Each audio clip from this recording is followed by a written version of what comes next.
English paragraph writing my favourite poet বা আমার প্রিয় কবি। তো প্যারাগ্রাফটি পড়া হচ্ছে lecture HS English for today এই গাইডটি থেকে। বলা হচ্ছে যে I have read the poems of many Bengali poets. আমি অনেক বাঙালি কবির কবিতা পড়েছি, but the writing of Kazi Nazrul Islam is the most appealing to me. কিন্তু তাদের ভিতরে কাজী নজরুল ইসলামের কবিতাগুলো আমাকে বেশি আকর্ষণ করেছে।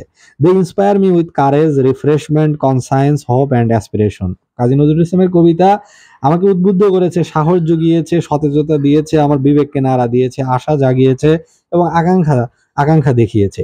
I find my feelings and emotion expressed in his poems, songs and other writings. তার কবিতা বা অন্যান্য লেখায় আমি আমার আবেগকেই যেন খুঁজে পেয়েছি। So he is my favourite poet, তাই তিনি আমার প্রিয় কবি। He is the rebel and national poet of Bangladesh. তিনি বাংলাদেশের জাতীয় কবি এবং বিদ্রোহী কবি। হিজ অগ্নিবীণা, বিশের বাসী, যুগবাণী, রিক্তের বেদন ইটসেট্রা আর মাই ফেভারিট রিডিংস। তার অগ্নিবীণা, বিশের বাসী, যুগবাণী, রিক্তের বেদন এগুলো আমার প্রিয় লেখা। However, Nazrul was born at Churulia in the district of Bardhaman on 11 Jyeshtha in 1306 BS। অর্থাৎ চুরুলিয়াতে, বর্ধমান জেলার চুরুলিয়াতে নজরুল ইসলাম জন্মগ্রহণ করেন। His restless spirit did not allow him to stay at particular place. তার ভিতরে যে একটা অস্থিরতা ছিল, তার মনের ভিতরে অস্থির চিত্ত ছিল, এজন্য তিনি বেশি দিন কোথাও স্থিত হতে পারতেন না। In his young age he was found at school on time with the music party at another time, and later on when he was a student of class 10 he joined the war front as a soldier on the side of the Allies during the First World War in 1914। অর্থাৎ তিনি তার পুরো জীবনেই অস্থির প্রকৃতির ছিলেন, কোথাও বেশি দিন থাকতেন না।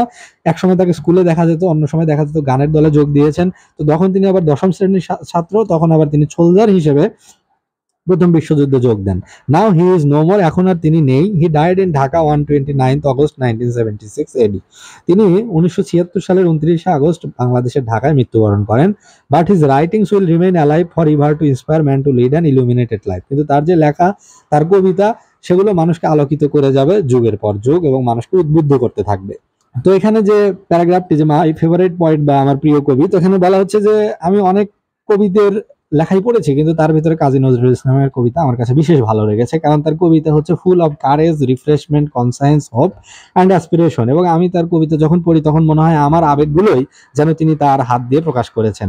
তো তিনি বাংলাদেশের ন্যাশনাল পয়েট এবং রিবেল পয়েট, এবং তিনি ব্যক্তিগত জীবনে জন্মগ্রহণ করেন বর্তমান ভারতে পড়ে, অর্থাৎ বর্ধমান জেলার চুরুলিয়া গ্রামে 1899 সালে। এবং ইয়াং এজ থেকেই তিনি ছিলেন রেস্টলেস মাইন্ডের, অর্থাৎ অস্থির চিত্তের, কোথাও বেশি দিন স্থিত হতেন না। একবার স্কুলে যেতেন, তো অন্য সময় দেখা যেত পরের বছর আবার গেছে গানের দলে।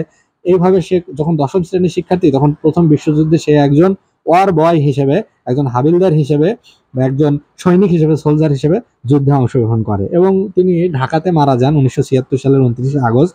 তো তিনি মারা গেছেন। He is no more today but his writings will remain alive. কিন্তু তার লেখা সজীব থাকবে, প্রাণবন্ত থাকবে, চিরদিন অম্লান থাকবে বাঙালির হৃদয়ে, বাংলা ভাষাভাষীদের জন্য, এবং ইন্সপায়ার করে যাবে to lead an illuminated life. একটা আলোকিত জীবন যাপন করার জন্য তার লেখা আমাদেরকে উদ্বুদ্ধ করে যাবে।